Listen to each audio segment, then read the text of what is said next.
Ce Conseil national se tient, je l'ai dit, à un moment extrêmement difficile pour notre pays. La République est effectivement en danger. L'intégrité territoriale et la stabilité du pays sont sérieusement menacées des suites des attaques et agressions à répétition par le Rwanda et l'Ouganda dont nous sommes victimes depuis 3 décennies. De 1997 à ce jour, nous avons perdu plus de 12 millions de compatriotes. Plus de 7 millions de Congolais ont fui leur logis et sont appelés déplacés internes. Des millions de femmes ont été violées. Des millions de citoyens sont désœuvrés.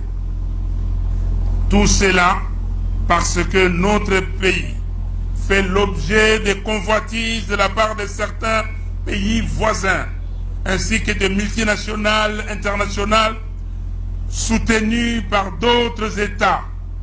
Et la communauté internationale a rajouté son grain de sel en contraignant le Congo dans l'accord cadre d'Addis Abeba de s'engager à, je cite, renforcer la coopération régionale, y compris à travers l'approfondissement de l'intégration économique, avec une attention particulière accordée à la question de l'exploitation des ressources naturelles. Fin de citation. Ressources naturelles du Congo, bien sûr.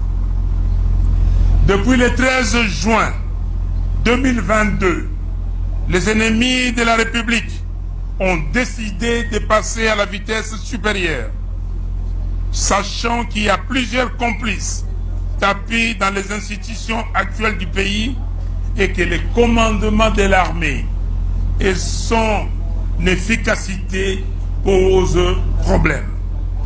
Nous devons tous, filles et fils de ce pays, résister comme une seule personne pour dire non à la balkanisation de notre pays, en intégrant l'indifférence de la communauté internationale dans l'équation. À tout prendre, l'insécurité s'est aujourd'hui généralisée, atteignant la partie ouest du pays, notamment les territoires de Kwamutu, Bagata, Kenge et l'est de la ville de Kinshasa. Malheureusement, le dispositif institutionnel interne est très faible, voire trop faible, pour faire face à cette situation. Il souffre surtout de l'illégitimité des institutions et de leurs animateurs, des dysfonctionnements résultant de l'incompétence de ces derniers, à laquelle il faut ajouter leur détermination à vider la substance de la Constitution du 18 février 2006, notamment dans son mécanisme d'accession au pouvoir.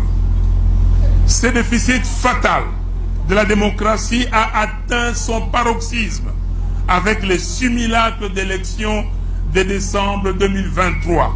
En effet,